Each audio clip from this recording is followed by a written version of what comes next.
بسم اللہ الرحمن الرحیم۔ السلام علیکم ورحمۃ اللہ وبرکاتہ۔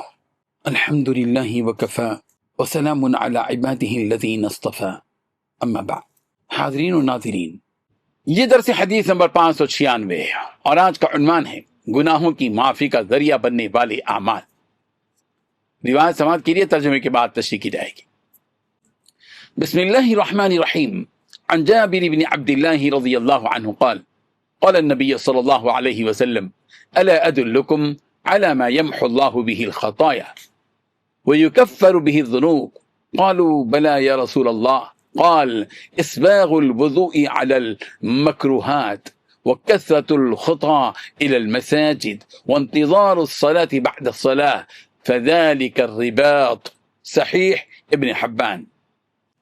ترجمہ یوں ہے، جابر بن عبداللہ رضی اللہ عنہما روایت کرتے ہیں کہ نبی کریم صلی اللہ علیہ وسلم نے ارشاد فرمایا، کیا میں تمہاری رہنمائی اس چیز کی طرف نہ کروں جس کے ذریعے اللہ تعالیٰ خطاؤں کو مٹا دیتا ہے اور اس کے ذریعے گناہوں کو ختم کر دیتا ہے؟ لوگوں نے عرض کیا، جی ہاں یا رسول اللہ۔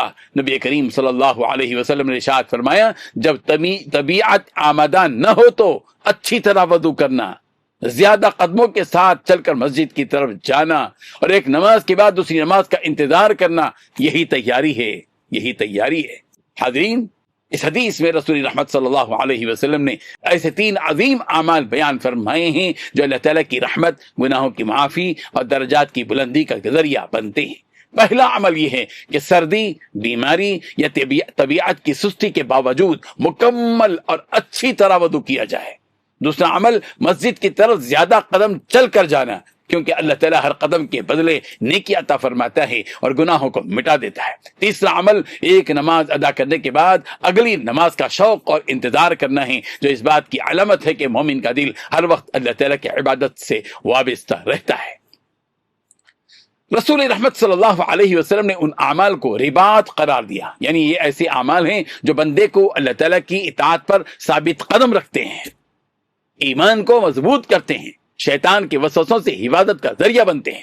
جس طرح سرحد پر پہرا دینے والا اپنے ملک کی حفاظت کرتا ہے، اسی طرح یہ اعمال انسان کے دین اور ایمان کی حفاظت کرتے ہیں۔ اس سے معلوم ہوا کہ وضو، نماز اور مسجد سے مضبوط تعلق صرف عبادت ہی نہیں بلکہ مومن کی روحانی تربیت، کردار سازی اور آخرت کی کامیابی کا بھی اہم ذریعہ ہے۔